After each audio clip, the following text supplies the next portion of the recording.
I call this meeting back into order. Bonjour, bienvenue tout le monde. Hello, welcome to everyone. To the House of Commons Standing Committee on National Defence, which started on Friday, the May 21st, 2021. Please, if interpretation is lost, let me know immediately so we can make sure that everyone can fully participate in these proceedings. A reminder, all comments by members should be addressed through the chair. And as much a reminder for myself as the rest of you, please speak slowly and clearly. And when you're not speaking, your mic should be on mute. All right, with regard to a speaking list, the clerk and I will do the best we can to maintain a consolidated order of speaking for all members, whether they're participating virtually or in person. We are resuming debate on Mr. Bazan's motion. Mr. Bagnall had the floor.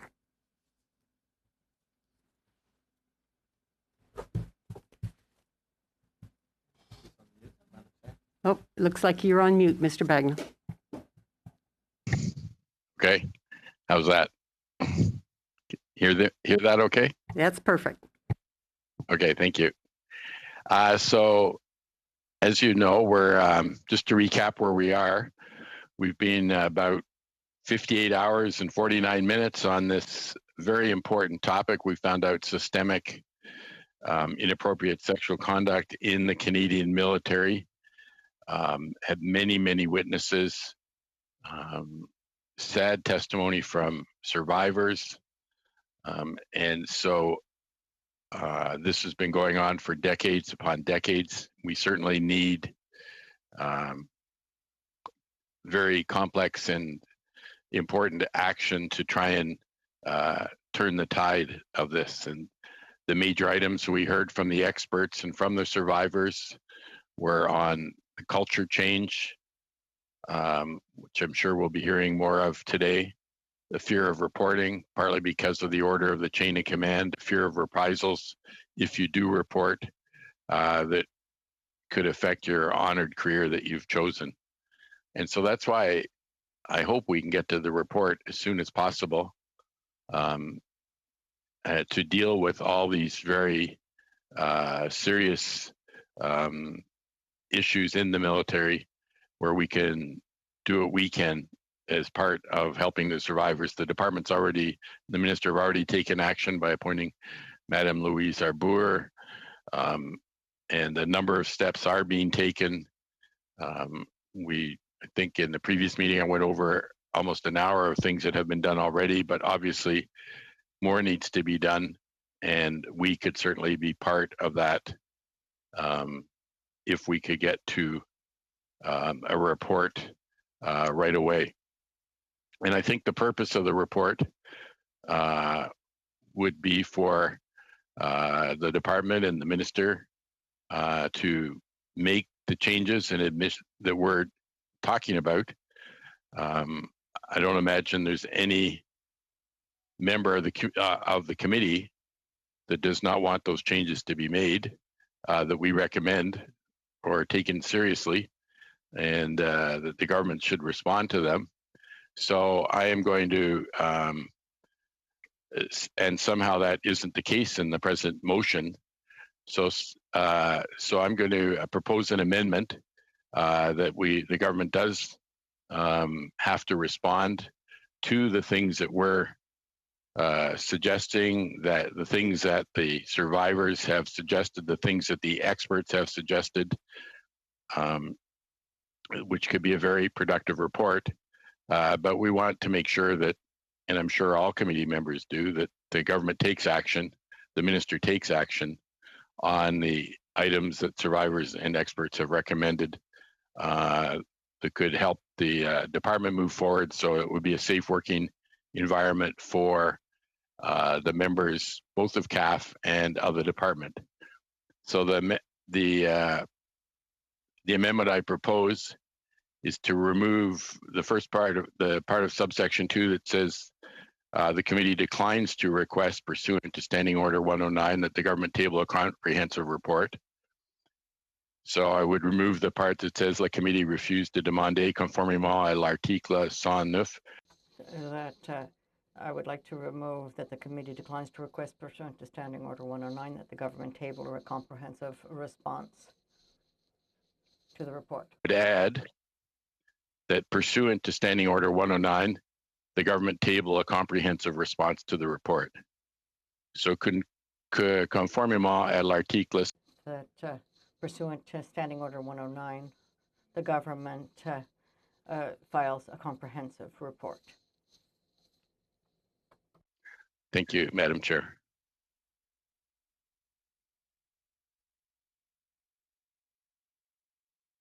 All right. Since we don't have a written copy of that, do we wish some time to review it and get a copy out to you? Copy, Madam Chair? Pardon me? Are we going to get a written copy? Yeah, I think we Chair? should. I think we should wait for that to happen. Pardon me? I believe it's been sent to the clerk. Oh, okay. I think Larry All sent right. it. You can So double check. why don't we just suspend 5 minutes? Okay, and then we'll give everybody a chance to have a look at that. Suspended, suspendu.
Reprise du débat.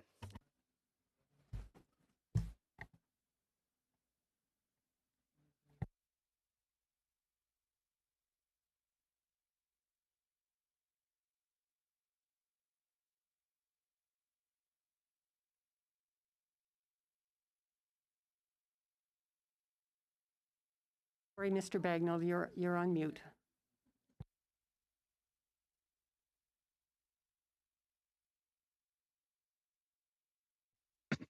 Sorry. So just to make sure people know, I'm amending Section B of Mr. Bazan's motion, subsection 2, to ask that the government provide a report, a response to our report. Just before I do that, I want to remind people of the last meeting, I threw out a suggestion of how we could proceed, with the things we agreed on and leave the difficult things and then do them after. I haven't heard any objections to that from the opposition, but I'll leave that out there. So related to my amendment, this is really, we want to make change. We're serious about making change. This is really a good time that the committee can actually have influence and we could make that change. We have a minister that's time and time again said everything's on the table, that changes, he wants to make the changes, wants to hear from us what those changes should be. We have an acting chief of defense staff who have said it's very willing and eager to make change and even agrees to take the outside advice and do things outside the military chain of command. And these are dramatic, huge types of changes that will be required if we're really going to have an effect on what's been a sticking problem, not only in our military, but other militaries, as Mr. Spengeman has outlined in good detail. So any problem like this requires complex and very thoughtful recommendations, which I hope we can get to soon. But change is major, and as you all know, as everyone here knows, they've been around long enough, that change is difficult. It's not in human nature, organizational nature, to make changes. So I think that we would want the department and the government to offer a response to our recommendations that we would make, for that's the whole purpose of us doing report, that there be changes. And I don't think any members of the committee would not want changes. And we would not want the minister and the government to respond to our suggestions for these changes as to why of what they're going to incorporate because of what we're recommending. So I think it's fairly is sort of the standard procedure when committees do reports, to ask the government to respond to them, to show that they're taking them seriously and they're making changes that can really make life better for members of the military and make it a better option for people to choose that honored career without the fear of inappropriate sexual misconduct, just sexual misconduct, and where it's equal for all members, and that they can carry on with one of the most honored professions available to Canadians, that is so essential for us to preserve our security. And I think I'll leave it at that. Thank you, Madam Chair. All right. Thank you very much, Mr. Bagnall. Mr. Baker, please. Thanks very much, Chair. So I wanted to thank Mr. Bagnall for his amendment. I think I want to pick up on what Mr. Bagnall was saying. He was talking about, how we drive change on this issue of sexual harassment, sexual assault in the armed forces. I think if this committee is serious about doing all we can, well, let's take a step back. I think if we're serious as Canadians, as people who care about this issue, taking action, then we need government to take that action. I think we can all agree on that. And I think this committee's role in ensuring that action is taken is to do the most we possibly can in terms of putting our shoulder to the wheel on making sure government takes action, is to write a report with thoughtful recommendations that and ask that the government implement those recommendations. And then it's to hold the government to create an accountability mechanism, or do all we can as a committee anyway, to ensure that the recommendations that we've put together that we believe in are acted upon, and that the government tackles this issue of sexual assault, sexual harassment in the armed forces. And so, to me, the government response, which is traditionally provided in the case of most committee reports, almost all, from my understanding, has an important role. It plays the role of an accountability mechanism, in my view, because what it does is it, in a transparent public way, it asks the government to address to what degree it plans to implement what the committee has recommended. And I think that's why it's a useful,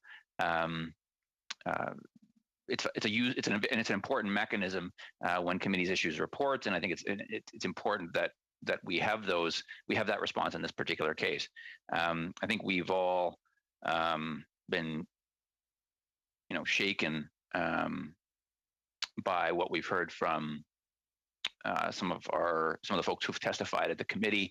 I think we've all spoken about how we've spoken to members of the armed forces and to victims and survivors, and I think we owe it to them to make sure we do everything possible as a committee to actually make sure that the right ideas get put to government by this committee in terms of tackling this problem, but also that we do everything we can to make sure government acts on that, to advocate. And I think the response from government is an important mechanism in making sure that we can translate what I hope will be a report built on consensus that's very thoughtful and would allow us to tackle this problem of sexual assault and sexual harassment in the military, and translate that into government acting on it. So I really think that what Mr. Bagnall's proposed is constructive and important in especially over the medium to long term, to make sure we tackle this problem. When I think of some of the things that we've heard, I think we've heard many times from witnesses who came forward to this committee, from witnesses who've come forward to the Status of Women Committee, witnesses who've spoken out, or not, I shouldn't say witnesses, but victims who've spoken out in different forums in the public realm, et cetera. I think we've all been touched by that. And I think, if we're going to, but we've also heard from them that, this is not a new, this is not a new problem. We all know that this problem has existed forever. And as far as and people have spoken out about it in the past in different forums. It's not easy to do, and certainly what we have heard is just a fraction of what's been happening, of course. And we all have heard that from those who testified and from the witnesses and from the survivors. But I think the fact that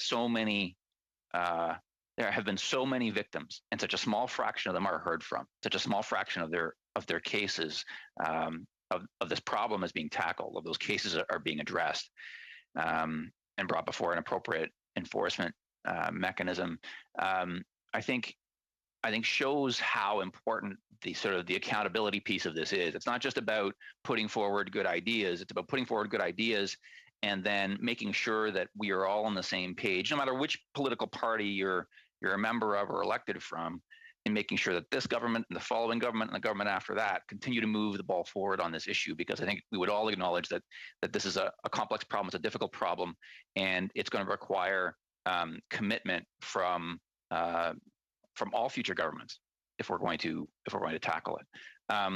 When I think about some of the people who have spoken out and whose advice has not been taken, I think about one of the people I think about is Julie Lalonde. She has spoken publicly and in the past, and she was good enough to present to the Standing Committee on the status of women, and I wanted to share with you something that she shared, and I want to share it with you because I think it's important because it underlines what it is that we need the government to respond to and address, and that Mr. Bagnall's motion, Mr. Bagnall, which is what Mr. Bagnall's motion is striving for, I think. So she says, and in French, je suis content de voir. I'm pleased to see that the committee has decided to take a moment to hear from various witnesses, including myself. My name is Julie S. Lalonde. I have been working for nearly 20 years to put an end to violence against women in Canada. Each year, I offer training to thousands of people. I've worked in 5 countries across 3 continents. Although I am the daughter of a retired member of the Canadian Armed Forces, I think my system of violence prevention and the witnesses I've heard have made me want to participate in today's conversation. Now, unfortunately, one of the trainings that I gave in Kingston in fall of 2014 has become famous, if not infamous. Across the country, you could read the headlines that a harassment and violence prevention trainer was herself the victim of violence at the Royal Military College. What was unfortunately omitted was that I did complain to the Royal Military College for reasons that are not limited to the harassment that I received. I was, and I remain, profoundly troubled by the comments that the students made about sexual violence. They blamed the victims. They insisted that women who drink too much are asking to be raped, with the exception of Mr. Desmarais, who showed immense courage. And I would mostly like to talk about courage today. Just to recap or contextualize this, I mean, Julie Lalonde's, of course, speaking at the status. This is testimony from the Status of Women Committee, but she is speaking about how she has tried to speak up, how she has tried to act to help train Canadian Armed Forces members to address this issue, and she speaks about how awfully she's been treated. And the resistance also that she has faced, and her thinking and what she's trying to teach has faced in the system. And I think that's what she starts speaking to in the segment that I just read to you. And she underlines how challenging it is to even when given the opportunity to young cadets, presumably to young members of the armed forces, to try to address this problem. There's tremendous resistance. And I think this is one of the reasons that Mr. Bagnall's motion, I think, makes a lot of sense, because Julie Lalonde has been doing this for years and faced that kind of resistance. And so we need everybody pulling in the same direction on this. And that obviously government is at the top of that list of organizations that needs to be pulling and pushing in the same direction as the armed forces, as this committee, and as many others. And so, and that's why I think that the amendment that Mr. Bagnall's proposed makes a lot of sense. Again, because this is Mr. Bagnall's motion is in my view, trying to ensure that government is publicly declaring its position on the recommendations that this committee would make. I'd like to go on. Je vais continuer avec le témoignage. I'd like to continue on with Madame Lalonde's testimony. I was invited to train all the student officers in October 2014 on a rainy day. The students from the first and second year level were undisciplined, but they were manageable.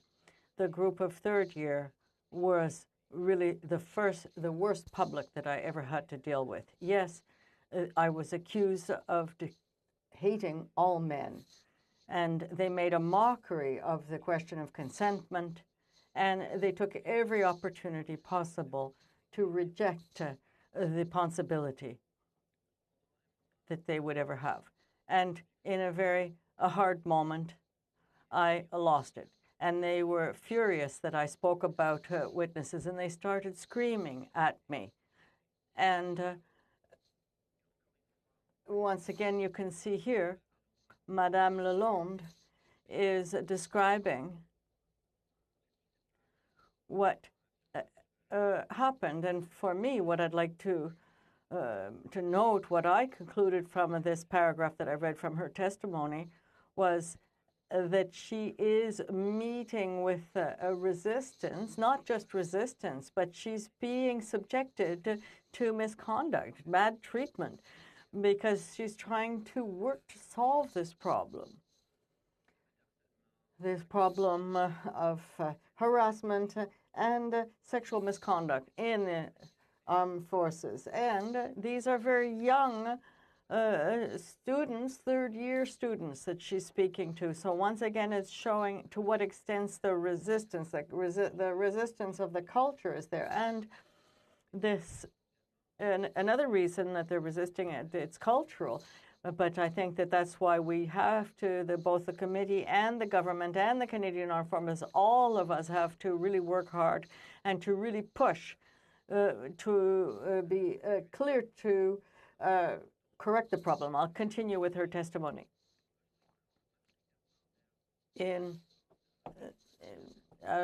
Marine raised his hand. I'm continuing on with the testimony. He was part of the most turbulent group, and so I hesitated to give him the floor. But I was very surprised with everyone present. He defended me. I was very surprised. He started by reprimanding his classmates. He was saying that they were acting like babies and that they were no reason to be upset. And he even went as far as to say that the way that we talk about women at the military college was embarrassing. Everyone in the room was awestruck. And I often think about this man.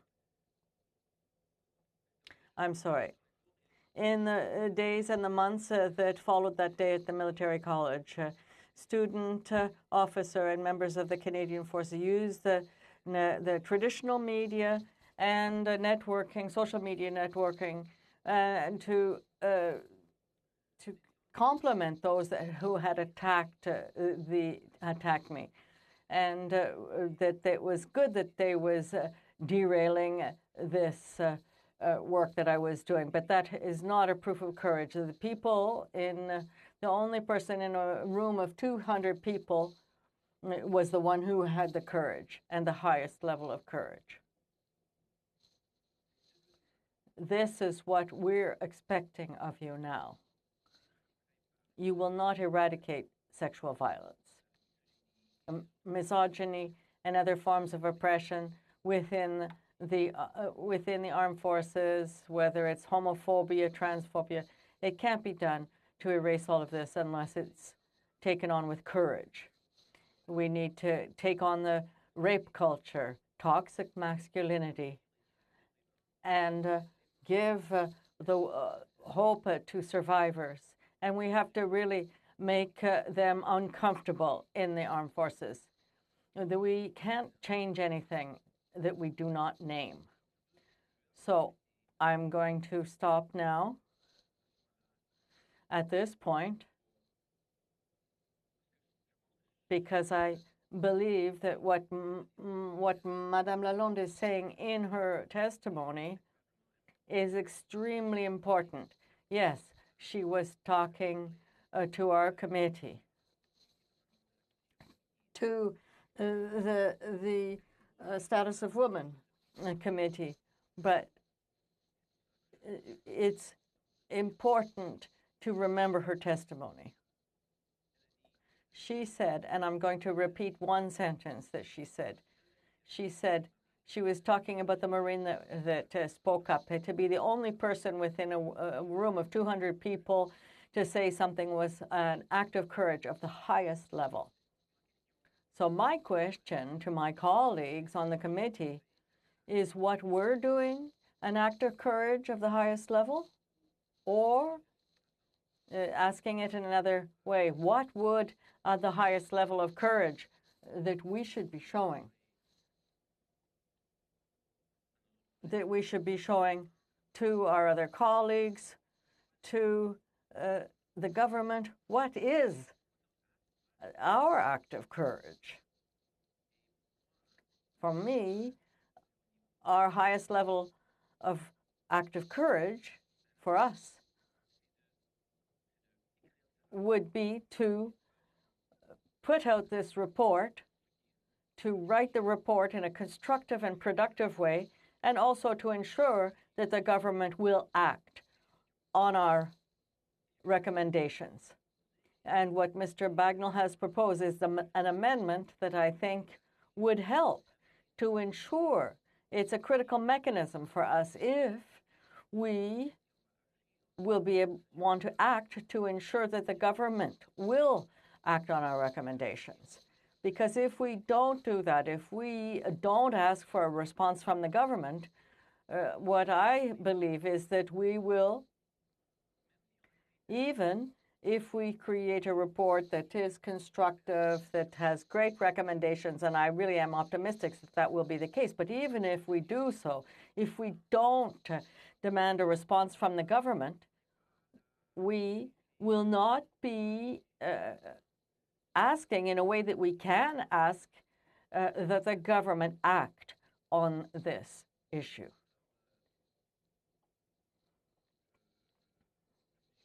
So I would urge you to support Mr. Bagnall's proposal. It is constructive, and I think that if Madame was speaking about one Marine that stood up in a room of 200 that were mistreating her, well, he was acting with courage.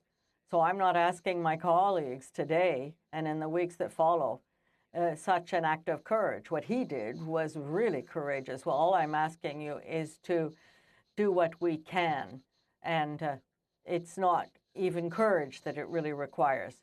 It is simply that we be motivated to help the survivors, to support the survivors and the victims to solve this problem of harassment and sexual aggression and sexual assault within the armed forces. And I would like to ask you to support Mr. Bagnall's motion.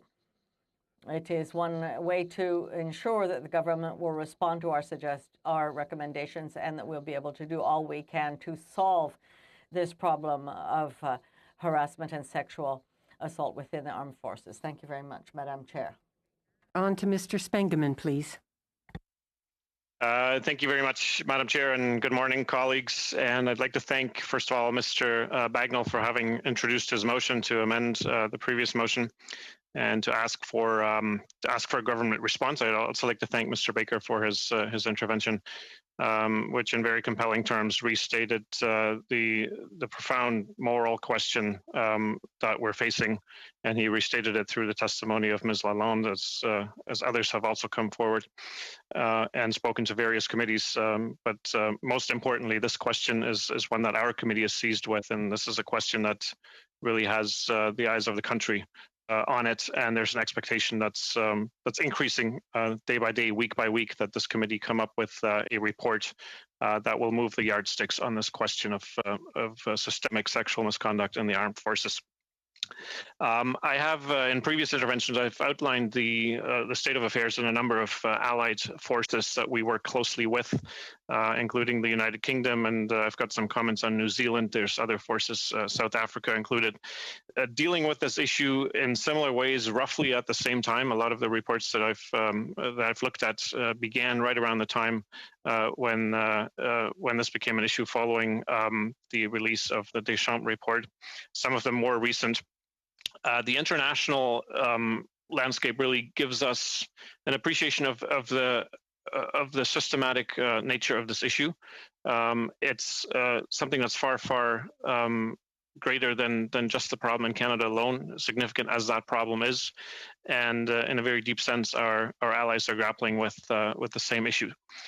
Some of them have done the work, and just because they've done the work doesn't mean that we get to sort of piggyback on their conclusions. We need to do our own work.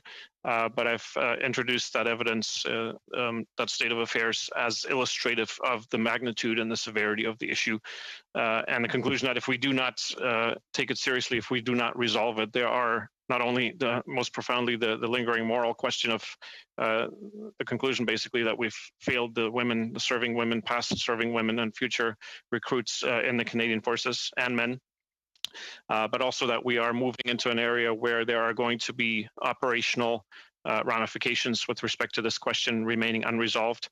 A military force that has not gotten on top of the question of systematic sexual misconduct is not a strong force.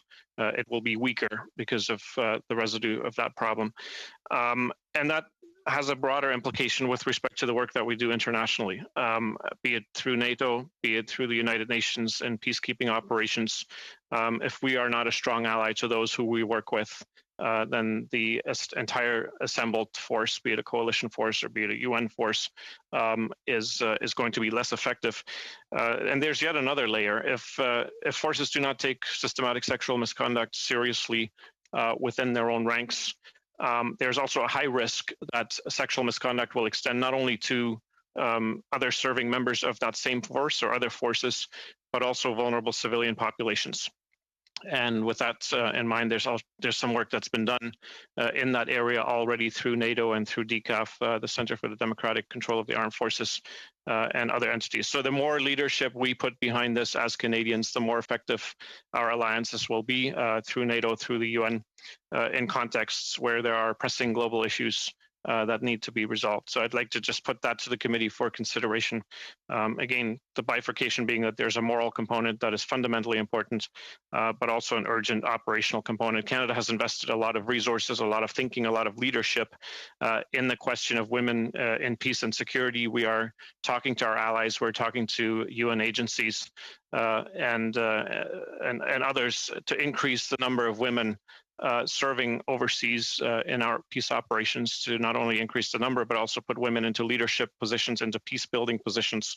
And if we have an unresolved problem with respect to systematic sexual misconduct in these contexts, those investments will be not stronger, but weaker for it. So we've got a layer after layer of questions or reasons why this issue is so important and why the time is now. And I'll give you yet another one. We are facing at the moment a number of questions with respect to justice and systematic ramifications and systematic factors that keep them in place, that extend beyond any given case or any number of cases with respect to complaints that are making their way into the media. We're facing systematic racism here in Canada, which we've acknowledged, against Black Canadians, against Indigenous peoples. We need to look no further than the headlines of the last 2 weeks here in Canada to see just how disturbing these questions are. This is also a question of justice. This is also a systemic question. It is a question of the right of Canadian women and all Canadians to serve in the Canadian Forces, to aspire to serving, to go into retirement, looking back on their careers as having been fulfilling and having been free of harassment, bullying, misconduct of any kind. So this question is connected to yet another current relating to justice and systematic challenges that we need to address. And these challenges are monumental in their outlay, in their components, in their elements, and they need strong recommendations from this committee. Yes, we have the work that's being done in parallel by Madam Justice Arbour, and it's important work, and this committee may well want to consider whether to speak to her through its report, as well as to the Canadian public. But fundamentally, Madam Chair, the committee needs to speak to government, and that is why it is so important that we have this mechanism of inviting, in fact, insisting on the fact that the government prepare a response to our recommendations. If we don't do that, we're having a conversation among ourselves that really doesn't gain traction in a direct way with respect to prospects for resolution. receiving the report from government, looking at the report from government in future sessions of this committee, seeing what follow-up work is required is incredibly important, and that is the role of us as parliamentarians. All our ministers in government are fellow parliamentarians, and it is our institution that is charged with that accountability to the kinds of recommendations that the committee will hopefully issue in very short order. So for those reasons, I think we can all be very grateful to our colleague, Mr. Bagnall, for having introduced this amendment to make sure that government does issue a report. In fact, I'm struggling with questions as to why we would not invite a response from government.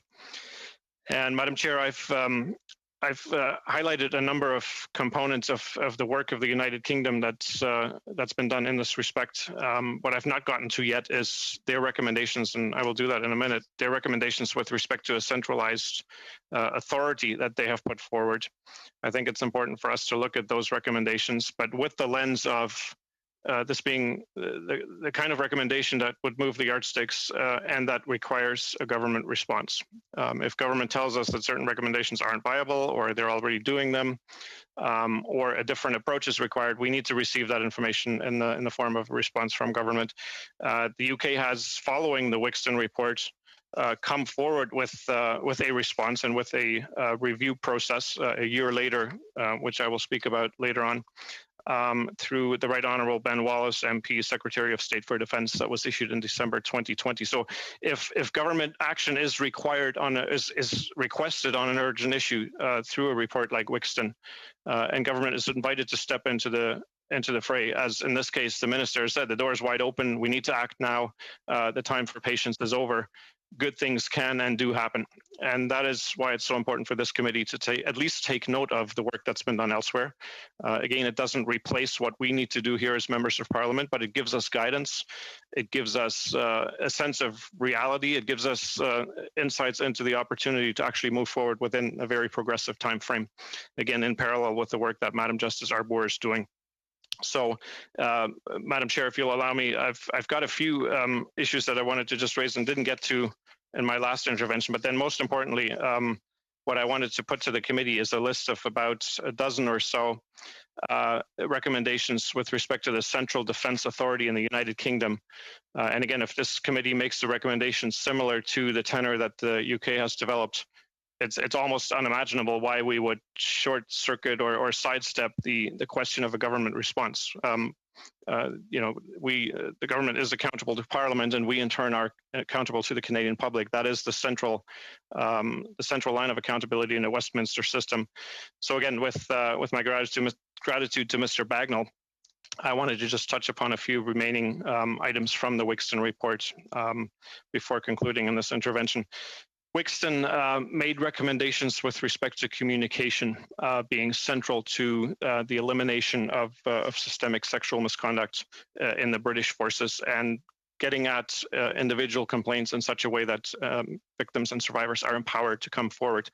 Communication is crucial in the sense that it requires clear and user-friendly guidance, has to be produced for people to recognize the scope and range of inappropriate behavior. Effective communication of definitions, policies, and guidance helps people understand what inappropriate behavior actually is, what defense's stance is on it, how it can be reported, what the process is that it will involve, and how long it is likely to take. People are less likely to report inappropriate behavior if they are not clear on what it is, where to draw the line, how to raise concerns, or what raising a concern will actually entail. So the recommendation that Wixton makes is to implement a clear, simple, enduring communications campaign to articulate the range and scope of inappropriate behaviors and what to do when instances occur. If we imagine that we put forward a recommendation similar to that tenor and granularity through our report, again, it defies understanding why we would not ask government to respond to that recommendation, to tell us whether it's realistic, whether it's already being done, and if it's not, what kind of resourcing would be required to put it into place.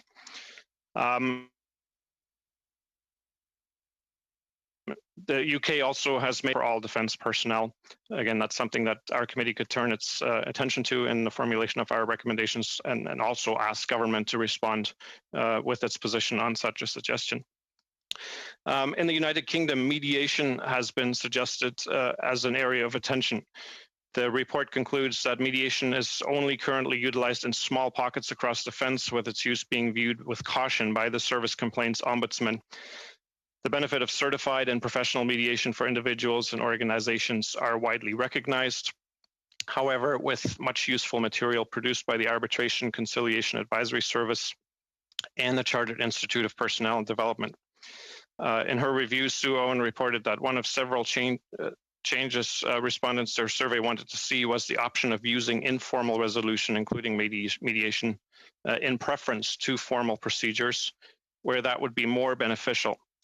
Those benefits might include flexibility to suit particular circumstances, a space for more open and honest discussion, a quicker response to conflict to prevent escalation, less chance of the working relationship breaking down beyond repair, the chance for employers to understand the problem and make changes that benefit employees and the wider organization. Feedback on the current mediation services is positive in the assessment of the reporters. But there is a recommendation that Defence should resource, train, and deliver an effective, certified, and professional mediation service, recognizing and addressing the potential risks of mediation identified in the Service Complaints Ombudsman, by the Service Complaints Ombudsman, pardon me. So again, this is a kind of recommendation that if we were to explore the role of mediation services in those much more minor instances than sexual assault, for quick resolution, for resolution that is supported by all sides in these cases, we would want government to have an opportunity to respond and to give its view. Madam Chair, let me conclude this intervention perhaps then with the defence authority that's proposed by the United Kingdom, responsible for cultures and inappropriate behaviours. So Wixton really took a strong view that a centralised authority is required, and makes a number of potential recommendations on its mandate. I'm going to put these forward for the benefit of members of the committee. And again, let's ask ourselves, if we were to recommend something like that, or very different, but with the same tenor and the same aspiration of resolving the cultural challenges, would we not want the government of Canada to issue a response to these kinds of recommendations? So Wixton says that the Defence Authority in the UK could be responsible for governance of defence cultures and behaviours, ownership of pan-defence strategy and policy for inappropriate behaviour, and oversight of the implementation. That's recommendation 1. Recommendation 2, ensuring consistency in messaging internally and externally on behavior, attitude, and beliefs, including celebrating positive behaviors and facilitating sharing of leading practices across the organization. 3, assuring values and standards are upheld across defense. 4, recording, analyzing, and tracking management information, including identifying and advising on trends. 5, setting the defense training requirement for cultures and behaviors. 6, establishing a Defense Authority service complaints team for selected service complaints relating to inappropriate behavior, operating in support of and with respect to the single services chain of command. 7, establishing a system for the anonymous reporting of complaints utilizing modern reporting methods, including a phone-based app, web-based forms, email, and telephone. 8, develop and oversee support programs for victims and other people affected. 9, ensuring a consistent approach, pan defense to climate assessments, mediation, and helplines. 10, reporting annually to the Permanent Secretary, Chief of the Defence Staff, and the Chiefs of Staff. 11, overseeing the implementation of those recommendations of the Sue Owen Review with pan defense implications. And 12, monitoring and reporting on the recommendations of this report. Again, Madam Chair, a very strong view that in the UK, a central defence authority would be part of the answer of creating the culture in the UK Armed Forces with respect to the elimination of sexual misconduct and the resolution of complaints themselves. Again, recommendations with granularity to them, with implementability, with achievability questions, with efficiency questions, to make those kinds of recommendations in a report like the one that we're currently contemplating without a explicit request for the government to respond would miss the mark in the sense that we would not close the accountability loop. We would not know what government's position would be, and this committee would then not have the capacity to potentially engage in follow-up work, either in the fall or even in a subsequent parliament, as this is clearly an issue that's not going to go away. Again, the minister said the time of patience is over. Culture change is required, is absolutely required. But in my estimation, Madam Chair, this committee is going to remain seized with this question through to its resolution. So the need to ask government to respond to this report and to successive reports in the future to make sure that Parliament and indirectly through Parliament, the Canadian public can see, can evaluate the process, can ask questions about the process, is absolutely indispensable in our system of democracy. So again, with that, I'd like to thank my colleague, Mr. Bagnall, for bringing forward his amendment, and my colleague, Mr. Baker, for his thoughtful comments with respect to the voice of women in Canada. I just want to circle back and say, when I talk about other countries, behind each recommendation, behind each page of policy work that's done in the UK and New Zealand and South Africa and so many other jurisdictions, there are women victims and survivors in those countries as well, whose voices we haven't heard directly. They have not hit our headlines. They have not spoken to our committee or to the Standing Committee on the Status of Women. But this is driven by a moral question relating to women in the armed forces of many, many countries. And for that reason, the magnitude of the problem that we are facing exceeds our own borders, and therefore requires even greater attention by this committee and an extraordinary amount of leadership ahead of us, I believe, ahead of our government. But without the accountability loop being closed in the form of asking government responses, we will not be able to do our work. And with that, and with my thanks, Madam Chair, I will hand it back to you. All right. Thank you very much, Mr. Spengeman. On to Monsieur Robillard, s'il vous plaît. Oui, bonjour. Hello. Thank you, Madam Chair. Let's continue on on the fifth report, which I've mentioned before. It looks at the recommendations. This report is very important. It reminds us of the importance of a response by the government. It's central to this motion. This is why the proposed motion by Mr. Bagnall is so important. Researchers looked at the trust victims have in the system. We've seen that reporting had an impact on victims. The information in 21 of the 50-something files indicated that the victims felt fear, distress, discomfort, and a lack of support, and that they had been a victim of retaliation or were blamed by their by colleagues, instructors, and the higher-ups. There was a psychological trauma. This ruins the victim's confidence in the system and indicates that people in the military that denounce these behaviors are paying the price. Support for Victim has mentioned that CAF could improve victim support and improve trust that they have within the system by having a case manager for each victim. This person would have the required experience and expertise to guide the victim throughout the process. When signaling an incident, the recommendations by the researchers are as such. The Canadian Armed Forces should give victims priority thanks to the following measures: providing complete and integrated services in managing case files as soon as the victim has reported an incident up to the moment the file is closed. Ensuring that members of the military, stakeholders, and those responsible understand the process of managing complaints, not only for the victim, but also for the person accused in such incidents. The response of the department was as follows. Recommendation accepted.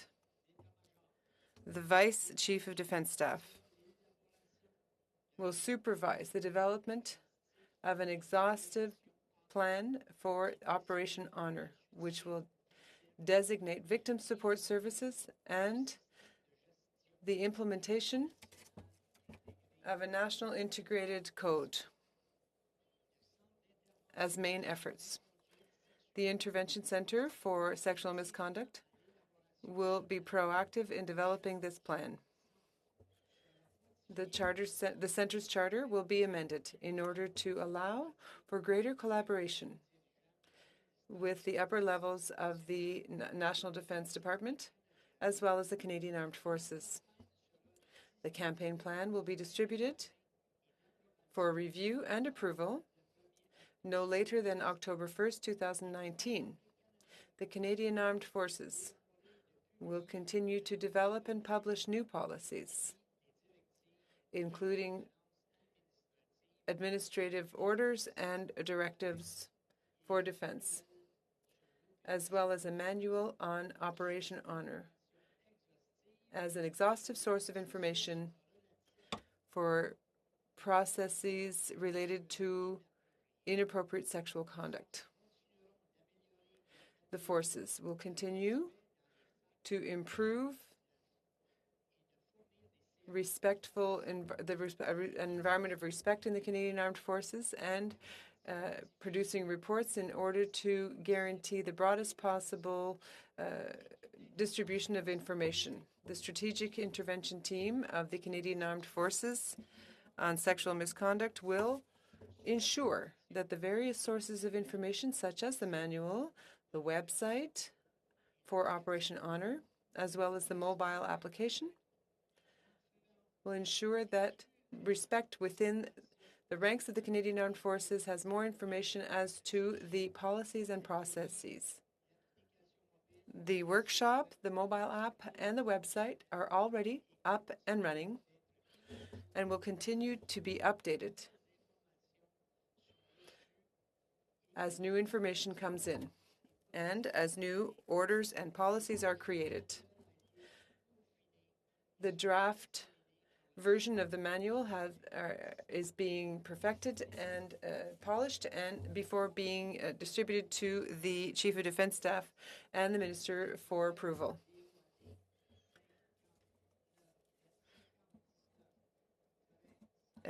The Department of Defense Rule 58-59 on sexual misconduct and sexual problems or sexual disorders are now being drafted and will be reviewed by the Centre and distributed for approval, for official approval, between now and the summer 2019. Thank you, Madam Chair.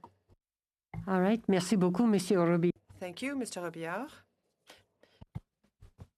Thank you, Madam Chair, and I'll be brief. I just want to point out that the Liberals are filibustering their own amendment to ensure that this report is blocked and never sees the light of day. You know, this is a procedural discussion on whether or not this requires a government response of the report if we ever get to tabling it.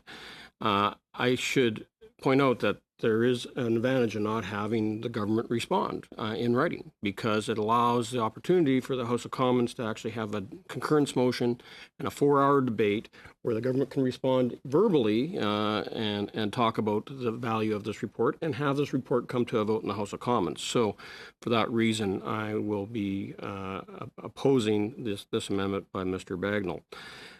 You know, I have to say that I'm getting very tired of the political grandstanding by some members of the Liberals. I find it very disappointing that they are using the testimony of victims of military sexual trauma from the Status of Women Committee here. That is callous. I believe it's unfair to those victims of having their testimony repeated here. Especially if there's been no permission given to members of this committee to use their testimony at our committee. I think that we need to be more balanced in our debate. I think that as we move forward, Madam Chair, that we want to make sure that there is relevance to the amendment and to the main motion, rather than this ongoing obstruction of coming to a vote, so that we can get to writing the report and having it tabled before we recess for summer. But I think what we're seeing here is an ongoing filibuster of Liberals talking out the clock on their very own amendment now, which is, I guess, just so disappointing, especially for those in the armed forces who want to see us come down with an actual report on what went wrong as it revolves around the sexual misconduct allegations against our current Chief of Defense Staff and our former Chief of Defense Staff.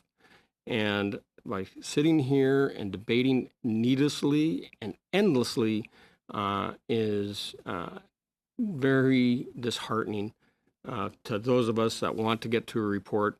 And I'm sure that it is just disgusting to watch for those that currently serve or have served in the armed forces, and especially for those that were victims of military sexual trauma. All right. Thank you, Mr. Bazan. On to Madame Vanderbilt, please. Thank you. Thank you very much, Madam Chair. And I want to thank Mr. Bagnall for bringing this amendment. I'm very disappointed to hear that my colleague, Mr. Bazan, would not want to have a government response to our report. This is the argument about being able to have a debate in the House. Certainly, once there is a government response, that is a possibility. That is always a possibility to be able to debate concurrence in committee reports. But I do believe, Madam Chair, that it is somewhat cynical to put forward a report with recommendations and then say, we don't want the government to respond to this report. We don't want a written response. We don't want the government to be accountable for having to say whether or not they support or do not support the recommendations in the report. I can't, in all the committees that I have sat on, the norm has always been that we would request a government response. By not requesting a government response, it seems to me that the only purpose of tabling a report in that case is not to actually make change. It's not to actually have the government actually implement those recommendations. At that point, it would simply be a communication. It would simply be to try to get things tabled without actually making a difference, without actually making sure that. And I've heard a lot in this committee about the government holding the government to account, about accountability. One of the key things for that is to have a written government response. And so to me, this is really a no-brainer. I don't understand the motivations of the other members who don't want the government to reply and respond in writing to our report. I think it is fairly cynical.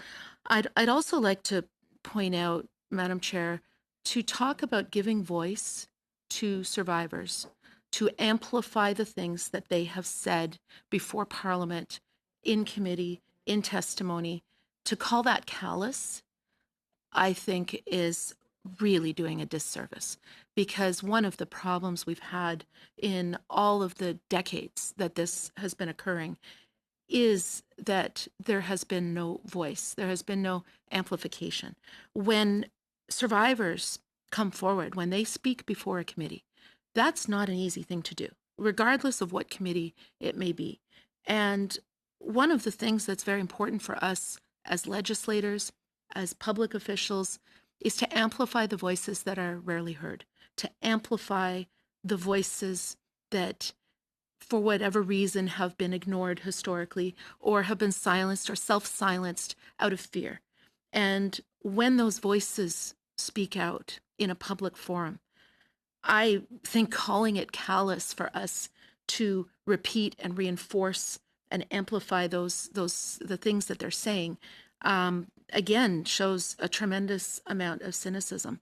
And I would also like to remind my colleagues on the committee that if we were to agree to adjourn this debate, a debate on a motion and an amendment that frankly limit debate and don't allow for a real substantive discussion.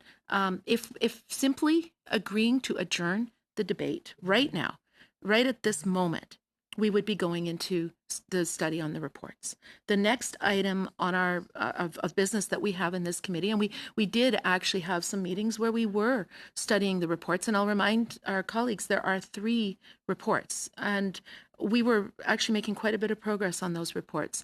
And if there's good faith to actually allow the real discussion, the real debate around the amendments, around what is written in that report, the analysts' work that they did in capturing the testimony that we heard, if there is real good faith, then I would very much encourage that if we were to adjourn this debate right now on this amendment, this motion, we would be able to go in camera right now and start the discussion on all 3 of those reports.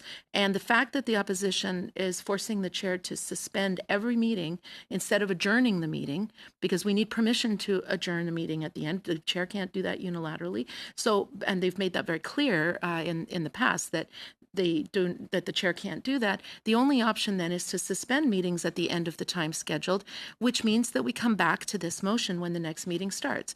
But if we were to agree to adjourn a meeting, just adjourn a meeting at the end of the meeting, we would be able then to have the chair go in the next meeting to schedule a meeting specifically to go to this report. So I think it is very disingenuous to say that there is an unwillingness to review the report when you put forward motions that are essentially poison pill motions, that are motions that are limiting every person to only speak for 2 minutes. And I don't know many people out there that when they are, whether in their family or at their workplace or in a social setting or in a formal setting, when they're trying to solve a problem, a complex problem, and sexual misconduct in the Canadian Armed Forces is a complex problem. And when they're trying to solve that problem, I don't see very many situations where they say each person can speak for 2 minutes and not respond to each other, not dialogue, just speak for 2 minutes and then automatically up, down, majority rules, and that's it. That is not how it should be in Parliament. That is not how it should be anywhere. And I don't think that that's how we can actually get to a report, a good report on this. I'm still appealing to my colleagues on the other side to please allow us to adjourn the meeting, allow us to go to the study in good faith and have a real discussion. I still believe that there is definitely an ability and room to be able to find a compromise, to be able to get at least the testimony that we've heard, the important recommendations that have come from survivors, that we can at least get that done and get that tabled and get the other reports, the other 2 reports based on the testimony that people came to this committee at that time as well. But at the moment, I'm not seeing that willingness. And, I know that members are very concerned about the motion, about the, we've tried to improve the motion with an amendment now that at least would require accountability from the government.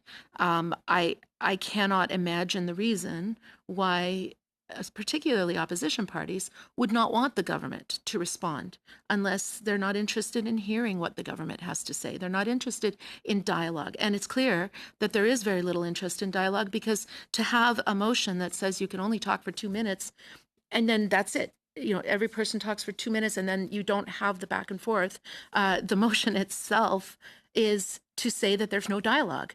I really think that most of our constituents who send us here to this place want us to try to work together. They want us to try to get along and to find the common ground, to find those compromises. And I mean, we have said very clearly that, there are always going to be things that we may not agree with each other, and there's always possibilities for dissenting reports. There's always possibilities to have a debate back and forth and then actually come to an agreement. I've had many reports here in this place where the members of the committee found common ground where many people said they couldn't. Madam Chair, when I was first elected in the last Parliament, I became the chair of the Special Committee on Pay Equity. And I said at that moment that I told the committee members, I wanted a unanimous report. and that was the goal. And I said, if I, as the chair, I'm not looking for a unanimous report at the outset, then I'm not doing my job. Because particularly then, when we had a majority government, it would be very easy for the members of the majority party to just put forward their motions and say, okay, there's not going to be any debate. You can talk for 2 minutes, but then we're just going to vote you down anyway. And that's essentially what the opposition parties are doing in this. That would be, in my view, a disservice to members, to the constituents who send us here, expecting that we will actually debate real issues. And Samara has done a number of surveys of parliamentarians. And in one of their recent surveys, they found that the one area that parliamentarians found they could have influence, and where they really found that the partisanship was set aside and the real work happened, was in committees. And going back to the example of when I was chair of the Pay Equity Committee, everybody told me it will be impossible to be able to find a unanimous report on pay equity because the positions are so far apart, that there's such polarized views on that issue, that it won't be possible. And guess what? We did have, and we reported, and we've actually now implemented the recommendations of that pay equity report in Parliament, and we were able to get that consensus in the committee on something as polarizing as that. And I really think if there's good faith, I really think right now, this moment, we could adjourn the debate on this motion, we could get to the study, and we could make sure that we work together as members to have the best report possible. Mr. Spengeman said earlier that this could very well be the most important report that this committee ever does. And Mr. Spengeman's been sitting on this committee for some time, longer than me, longer than many of us. And I really think it could be. And I know that, there are many, many occasions where partisan politics gets in the way of us being able to sit down together and say what's good for the people that we're serving here. I really would like for us to be able to do that in this case. We can't do that if this motion passes. We can't have a real discussion and come to a real consensus if we say beforehand that you can only speak for 2 minutes and that we not have a government response.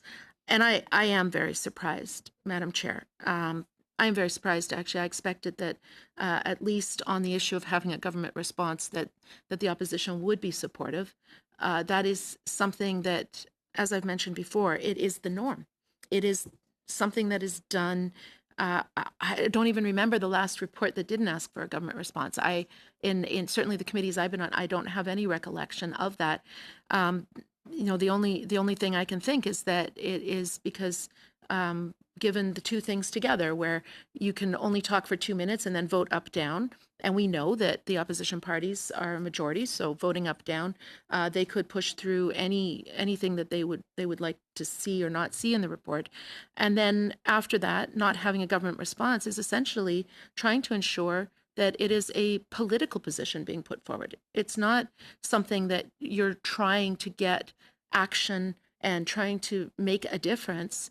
It is essentially putting forward a statement of position, of opinion, and not having that dialogue. So, Madam Chair, again, I'm very disappointed. I think that at minimum, we should pass this amendment. I still have problems with the main motion, and I think that we would need to discuss that. But I also would ask that at the end of this meeting or at the end of the next meeting, we know that by suspending and not agreeing to adjourn, we know that means that we can't get to the report. Right now, if we were to adjourn this debate, we would get to the report and we could actually work together. And again, I am once again imploring my colleagues opposite to please work in good faith, because as I mentioned, this idea that the things we're saying here, it may be, if we don't get a report, it may be that this is the only opportunity that members will have to be able to put those recommendations on record and give voice. But to say that it's callous to amplify someone's voice who has not been heard, as I mentioned, I have had more than one person call me and say that I'm the first or second person that they have told about something that happened to them 30 or 40 years ago. Those voices have been silenced self-silenced for so many reasons, for so many decades, that when someone speaks and an elected official says, repeats or amplifies or speaks and puts on the record what that person has said, that to me is our job. That's not callous. That is what we're here for. That is the reason that we were elected. And my constituents know that I have spent all of my time in Parliament trying to give voice to those people who are not generally heard in a debate, who are not those that have the loudest and most powerful voices, and then to make sure that we are truly debating and having dialogue on that. I've been the chair of multiple all-party caucuses, the All-Party Women's Caucus. I founded the All-Party Democracy Caucus. And the reason I did that is because I do believe that members of Parliament who are elected here are elected because we want to make things better. Now, I may disagree with, for instance, Mr. Bazan about what makes things better. I might think that something that makes things better, he might think makes things worse. That's what Parliament is about. But that dialogue, that back and forth, that's what we have to do. Madam Chair, every Friday I used to do a coffee hour at Tim Hortons and then at a local college. Now I do it on Zoom, where any constituent who wants to can come for an hour and talk about issues. What I have found on those calls is that people come with diametrically opposed views, and they're very entrenched. And then they hear from other neighbors, other constituents, other people that perhaps in their day-to-day life they would have never listened to. You have an Indigenous young person who might be talking to a senior who's never talked to an Indigenous person. You have young people, you have older people, you have conservatives and liberals and NDP and people who aren't even on that spectrum. And they all come together, and the way that I structure it, they have to listen to each other. So everybody gets a chance. Someone raises a topic, everyone who wants to gets a chance to respond to that person. And of course, I'll answer questions and respond. But what happens at the end is that people realize things are rarely black and white, and they start to see each other as human. They start to see each other as people that have truly legitimate points of view that might be different. And as those discussions happen, I see people moving toward each other. And if not agreeing, understanding where the other person's coming from, because they know that the rules of the discussion are that everybody has to be respectful. And Madam Chair, I wish that our discussions here in Parliament, in committee, could be a little bit more like that. I think part of my goal as a member of Parliament is to make Parliament a little bit more like that. I said when I first ran for Parliament that I was running so that I could change Parliament, not to let Parliament change me. And Madam Chair, if we let this amendment pass, this amendment and this motion pass, we are doing the opposite. We are blocking debate. We're blocking the opportunity for members to really engage with one another and try to find some kind of, if not agreement, some kind of understanding where we can at least put something forward that has the agreement of all members, and then still with the ability of members to put supplemental or dissenting reports on the other pieces. But we can't do that if this motion passes. So, Madam Chair, I know that it's taking a lot of time, and frankly, had we started right away on the report when this motion was put to the floor, had we said we're going to adjourn the debate and actually gone to, I think we'd have the report done by now. We've had enough time. We would have had, and not just that report, the mental health report, the report on COVID and CAF. I think we would have had all of those reports done by now, but we couldn't do it when you have the constraints of not being able to talk to each other. And that's essentially what this is. And I frankly think that it's a really bad precedent. I don't want to be a member of Parliament in a Parliament where committees start to not talk to each other, not discuss with each other, not debate. That's the whole point of being here, is to debate. And we debate fiercely. I know that. We believe very passionately and very strongly in the things that we say in Parliament. And, but at the same time, I look at those Friday coffee hours that I do, and there have been many occasions where I've changed my mind based on things that my constituents have said, and where I've seen the group come to a consensus where in the beginning there was even anger. And because we make sure that everybody has a chance to say their piece, and this is very important, Madam Chair, because often there are situations where the strong voices are heard, but the voices where perhaps they have been taught throughout their life that their voice is not valid, or they have been taught that to speak out causes harm, causes reprisal, causes people to attack them, people who have suffered abuse, people who have suffered from people trying to silence them. They're not as likely to speak up. So, Madam Chair, when they do, it is not callous. It is very important for us to amplify that. It is vital that we, at minimum, if we can't get a report, at minimum, we need to talk about the things that the survivors have brought forward so that we get them on record, so that they are in the public domain, so that the government can respond. And again, I go back to the original, and thank you, Mr. Bagnall, for putting this amendment about a government response, because I can't imagine why there would be anything that's tabled in Parliament, why any member of Parliament would want to have important testimony that came forward, important recommendations get tabled in Parliament, and then not ask the government to say whether they agree or disagree with it, and to say what they're going to do about it. That is the normal procedure in Parliament. So I'm not certain, Madam Chair, what the opposition would thinks that they could gain from not getting a government response. But and I'm not impugning any motives on any individual member of the opposition parties, but I find it very cynical, because it's basically saying, I'm going to get my views out there. We're going to make sure that we get only what the majority wants, and then we don't want to give the government a chance to be able to provide a response to it. It's very cynical. So Madam Chair, I know that the committee is at an impasse, and I really hope that we can find a way through it, because this topic is just too important. It's too important to too many people. We tried. I don't know what will happen to this amendment, but we are trying. And I really thank Mr. Bagnall for putting this forward, because I think it is really important that we get onto that report. Thank you, Madam Chair. All right. Thank you, Madame Van de Belde. On to Mr. Baker, please.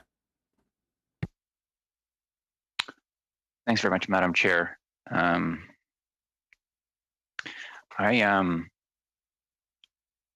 I feel the need to respond to what Mr. Bazan said about it being callous to read the testimony of survivors who presented to the committee, the Standing Committee on the Status of Women.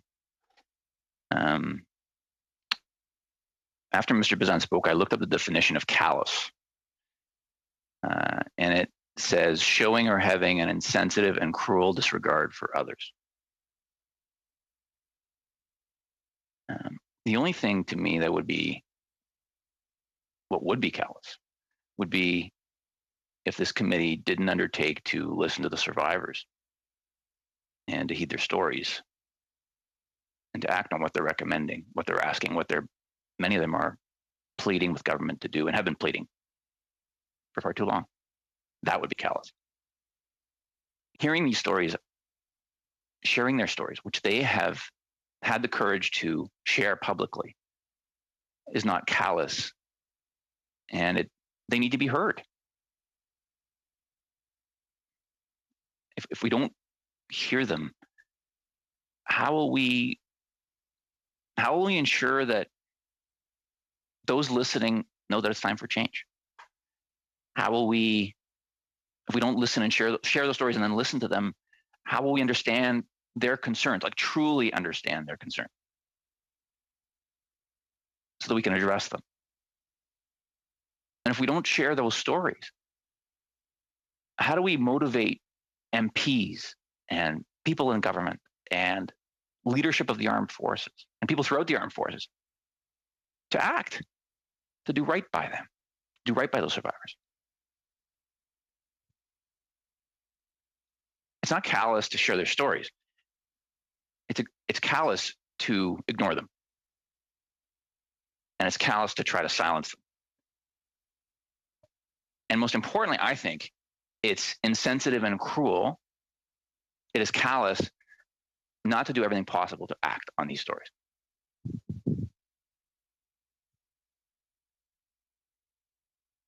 So that's why I continue to share them. I think we need to honor the courage of the survivors who've come forward to present their stories in a public setting on the record. And I'm sharing what they have shared on the record. So I hope Mr. Bazan and others will listen. But most importantly, I hope that they will come around.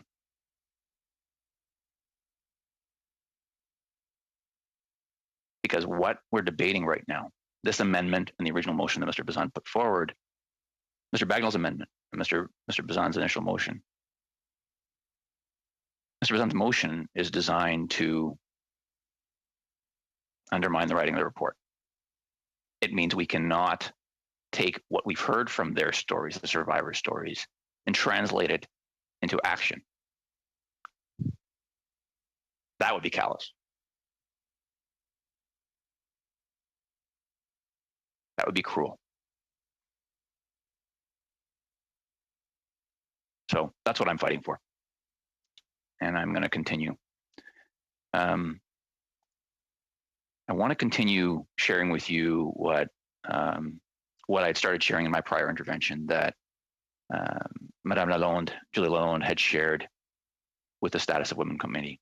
And it's the tail end of her testimony.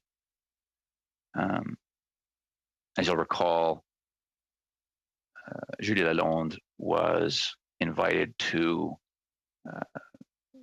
speak to train members of the armed forces, cadets at the armed forces, at the Royal Military College, and spoke about how the third year of cadets in particular mistreated her, and how one of the members stood up in the classroom amongst 200 of his colleagues to defend her. And she spoke about how she called it an acte de courage du plus haut niveau. An act of courage. My best interpretation of that is an act of courage of the highest level. So here is what she says. She said to our colleagues at the Status of Women Committee. I'd like to end by reminding you that I'm asking you to do something that I do myself. I'm not asking you to do something that I'm not willing to do myself. Since I've spoken about my experience a few years ago, I've received thousands of emails and messages on social media and even phone calls. People have talked to me in person, and I can no longer speak publicly on other topics without having security guards. My courage was costly. It's unfortunate to see that those of you who have a lot of power are not doing what needs to be done to change things. It's been decades that acts of sexual violence are committed in the CAF. Not just one person, not one leader or one political party is responsible for this. Don't lose sight of the objective and choose courage as part of your discussions.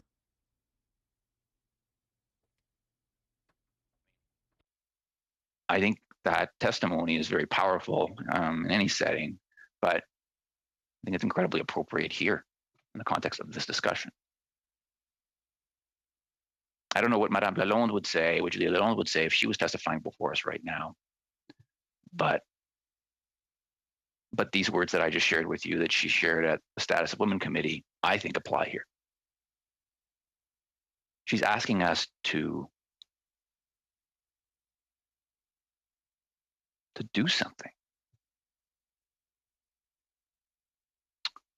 she's asking us to honor her courage. She can't speak in public without being harassed, without a security detail. And she continues to speak out.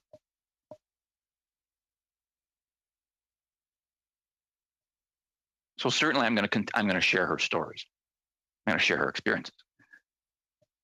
If she can do it with a security, if she needs a security detail to do it, certainly I can do it in the House of Commons or in this committee. But she's asking us to take action. She talks about how the fact that her courage has cost her so much. And she speaks, when speaking to our colleagues at the Status of Women Committee, she said, and I'm translating from French here, but it's incredibly disappointing to see that those of you that have an immense power refuse to do the important work that's necessary to change things. Those of you with immense power refuse to do the difficult work that's necessary to change things.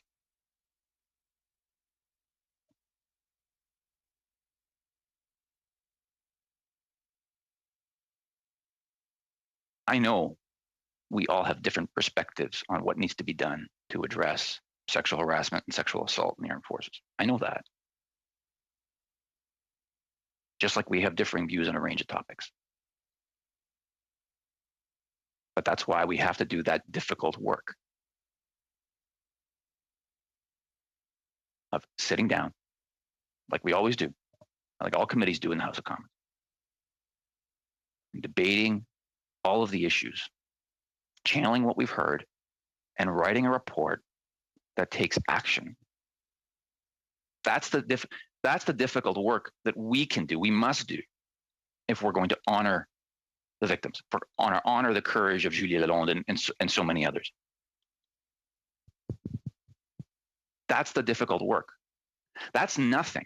That is nothing compared to the courage and the difficult work that Julie Lalonde is doing, or that the other survivors that whose experiences I've shared, whose testimony I've shared here in this committee before have shown and have done. But the government members of this committee are asking the opposition members of this committee to do that difficult work.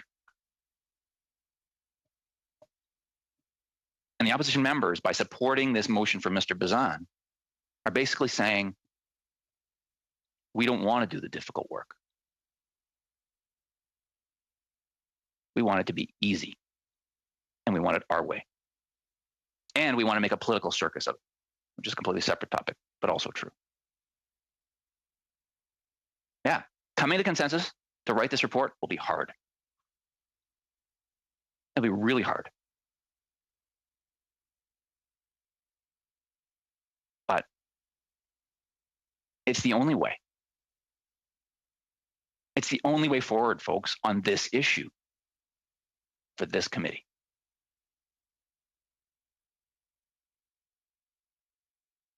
So I really, really, really cannot, I really hope that I will not have to look Ms. Lalonde or any of the other survivors in the eye, knowing that the committee passed the motion that Mr. Bazan has presented, which would result in a tick-the-box report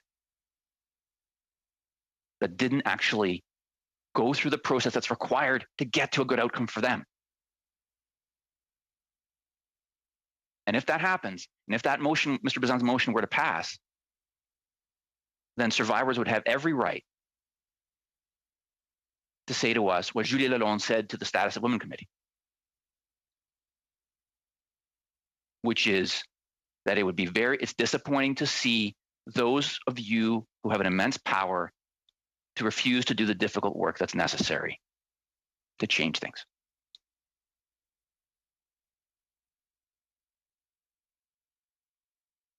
let's change things.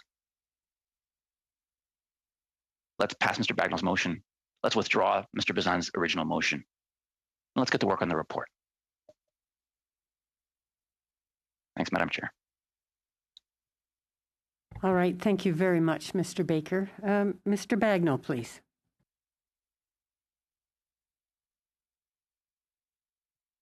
Thank you, Madam Chair.